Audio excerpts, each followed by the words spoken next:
নমস্কার বন্ধুরা, Tiyasha food house চ্যানেলে নতুন একটা রেসিপিতে সকল বন্ধুদের স্বাগত। আজকে আমি আপনাদেরকে বাঁধাকপি আর মুসুরির ডাল দিয়ে নতুন একটি রেসিপি শেয়ার করব। বাড়িতে যদি মাছ মাংস না থাকে তাহলে মাছ মাংসের পরিবর্তে আপনারা এই মুসুরির ডাল আর বাঁধাকপির রেসিপিটা একবার হলেও রান্না করে নিতে পারেন। খেতে অপূর্ব স্বাদ। ঘরে থাকা মাত্র কয়েকটি উপকরণ দিয়ে এই বাঁধাকপির রেসিপিটি খুব সহজেই রান্না করে নেওয়া যায়। আর বন্ধুরা, আপনাদের কাছে অনুরোধ, আপনারা ভিডিওটি স্কিপ না করে পুরো ভিডিওটি দেখতে থাকুন। আজকের রেসিপির জন্য প্রথমে আমি মুসুরির ডাল ভিজিয়ে নেব। নিয়েছি হাফ কাপ মুসুরির ডাল। আর মুসুরির ডালটা প্রথমে খুব ভালো করে ৩ থেকে ৪ বার জল পাল্টে পাল্টে ধুয়ে নেব। মুসুরির ডালটা এখন খুব ভালো করে ধুয়েও নিয়েছি। তারপরে জল দিয়ে ভিজিয়ে রাখবো ১ ঘন্টার জন্য। আর আপনাদের হাতে যদি বেশি সময় থাকে তাহলে ২ থেকে ৩ ঘন্টাও ভিজিয়ে রাখতে পারেন। কিন্তু ১ ঘন্টা মুসুরির ডালটা ভিজিয়ে রাখতে হবে, তাহলে ভালোভাবে মুসুরির ডাল ভিজে যাবে। এরপরে আমি একটা ঢাকনা দিয়ে ১ ঘন্টার জন্য ঢেকে রাখলাম। তারপরে আমি বাঁধাকপি কেটে নিয়েছি। কপি ঠিক এরকম সরু সরু করে কেটে নিতে হবে, মোটা করে কেটে নিলে হবে না। আর এইভাবেই সরু করে কেটে নিয়েছি আমি বাঁধাকপি। এইবারে বাঁধাকপি ভাপ দিয়ে নেব। তার জন্য কড়াইতে কিছুটা জল দিয়ে জলটা গরম করে নিয়েছি। আর যখন জলটা ফুটতে শুরু করবে তখন এর মধ্যে সব বাঁধাকপি দিয়ে দেব। বাঁধাকপি যদি আগে ভাপ দিয়ে নিই তাহলে বাঁধাকপি থেকে কাঁচা গন্ধটা চলে যাবে। মাত্র ২ থেকে ৩ মিনিটের মতনই বাঁধাকপি আমি ভাপ দিয়ে নেব। আর এখন একটা ঢাকনা দিয়ে ঢেকে দিলাম। ২-৩ মিনিট পরে ঢাকনাটা সরিয়ে আমি দেখে নেব বাঁধাকপি কতটা সিদ্ধ হয়েছে। এখন আমি বাঁধাকপি দেখে নিচ্ছি, বাঁধাকপিটা সিদ্ধ হয়ে গেছে। এর থেকে আর বেশি সিদ্ধ আমি করব না। বাঁধাকপি একটু শক্ত শক্ত মতন আছে, ঠিক এরকমই রেখে দিতে হবে। বাঁধাকপি একদম গলিয়ে নেব না। এবারে সিদ্ধ করা বাঁধাকপি একটা ঝুড়ির মধ্যে তুলে নেব। আর ঝুড়ির মধ্যে বাঁধাকপি তুলে নিলে বাঁধাকপি থেকে খুব তাড়াতাড়ি জলটা ঝরে যাবে।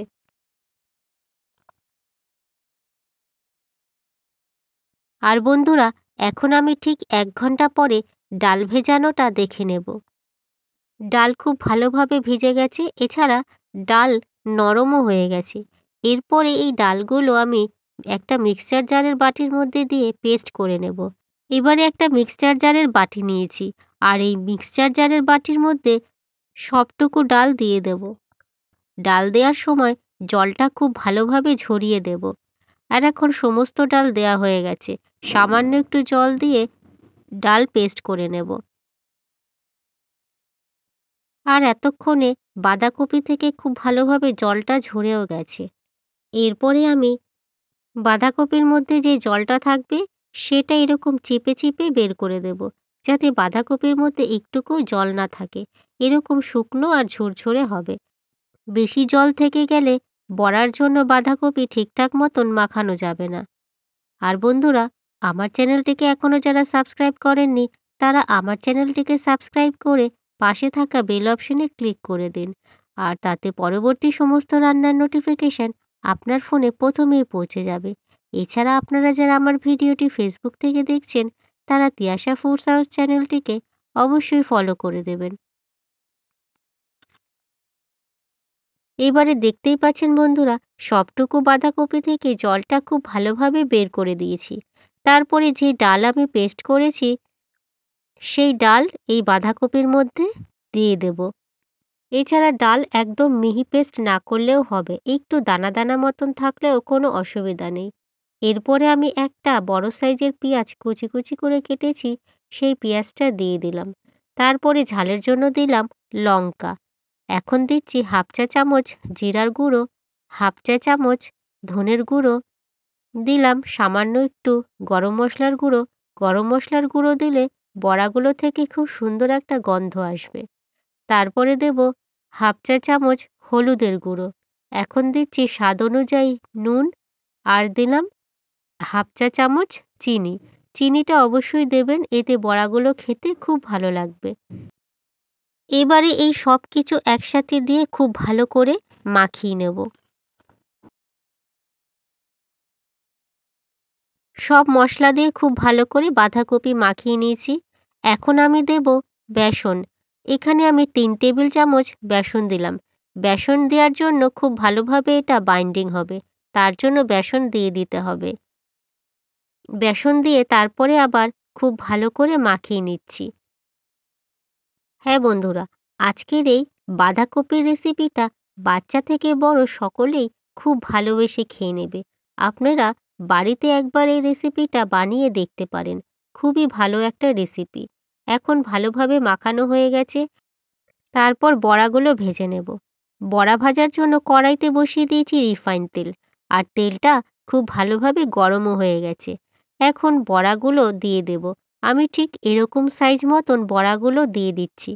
আপনারা অবশ্যই আপনাদের নিজেদের পছন্দ মতন সাইজ করে বড়াগুলো ভেজে নিতে পারেন। এখন এক এক করে সব বড়া এর মধ্যে দিয়ে ভেজে নেব। আর বড়াগুলো একটু লাল করে ভেজে নিতে হবে। লাল করে ভেজে নিলে এটা যখন রান্না হবে তখন ভেঙে যাবে না। আর কম করে ভেজে নিলে বড়াগুলো ভেঙে যেতে পারে। বড়াগুলো এক পিঠ ভাজা হয়ে গেছে, এখন আরেক পিঠ উল্টে দিচ্ছি। এইভাবে উল্টে পাল্টে বড়াগুলো লালচে লালচে করে ভেজে নেব। এছাড়া বন্ধুরা, বাঁধাকপির এই বড়া ডালের সাথে খুবই ভালো লাগবে খেতে। আপনারা অবশ্যই বাঁধাকপির এই বড়া ডালের সাথে খেয়ে দেখবেন, দারুণ লাগছে খেতে। এখন এই বড়াগুলো ভাজা হয়ে গেছে। দেখতেই পেলেন বড়াগুলো বেশ সুন্দর করে লাল করে ভেজে নিয়েছি। এখন সবকটা বড়া নামিয়ে নেব। যেটুকু বড়া ভাজতে বাকি আছে সেইগুলো এখন ভেজে নিচ্ছি। আর ঠিক একই রকম লাল করে ভেজে নেব। সমস্ত বড়াগুলো ভাজা হয়ে গেছে, এবারে নামিয়ে নিচ্ছি। সমস্ত বাঁধাকপির বড়া ভাজা হয়ে গেছে। এরপরে আমি রান্নার পরের স্টেপে চলে যাব। আর একটা মশলা করতে বাকি আছে, সেই মশলাটা এখন আমি করে নেব। মিক্সচার জারের বাটির মধ্যে দিচ্ছি পেঁয়াজ। একটা পেঁয়াজ কেটে নিয়েছি। আর দেব টমেটো। এখানেও বড় সাইজের একটা টমেটো কাটা আছে। ঝালের জন্য দিলাম 4টে লঙ্কা। আর দিচ্ছি 4-5 কোয়া রসুন। এছাড়া দিলাম আদা। সামান্য একটু জল দিয়ে খুব ভালো করে পেস্ট করে নেব।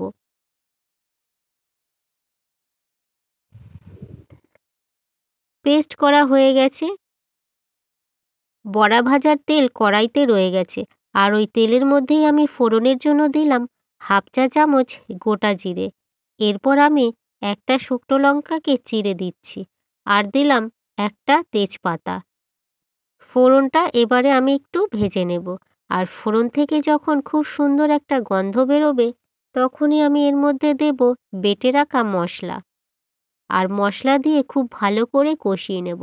একদম মশলা থেকে তেল ছাড়া পর্যন্ত কষিয়ে নিতে হবে। এতে রান্নার টেস্টটা দ্বিগুণ হবে।